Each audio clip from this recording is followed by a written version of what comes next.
You want your tariff refund? Join a very long line and then sit there and wait. Forever.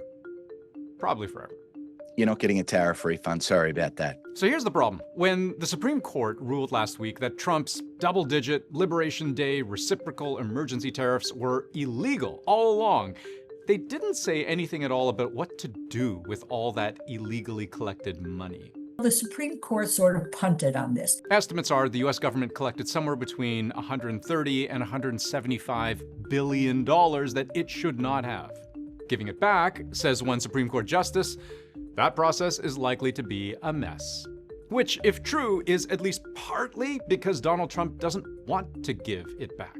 We'll end up being in court for the next 5 years. But let's say we take our time machines 5 years into the future and the lower courts decide Trump owes the people who paid illegal tariffs all of it back.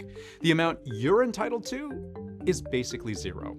Regular Americans are not going to be entitled to a reimbursement because regular Americans didn't write a check to the US government. I bought a shirt from Target. I had to pay extra for it because Target paid a tariff, but there's no record of that transaction, and I wasn't the one who paid the government extra. I did pay extra, I didn't pay to the government.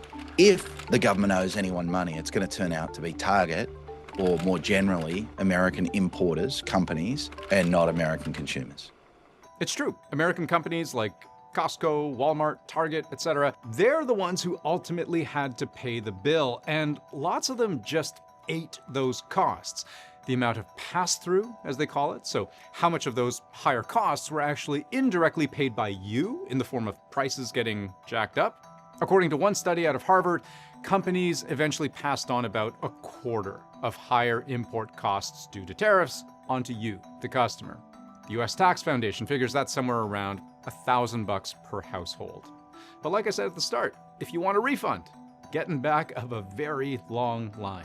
Costco is suing the Trump administration, demanding a full refund of tariffs. FedEx now suing the Trump administration. More than 1,000 lawsuits are pending in trade courts seeking refunds from before the ruling.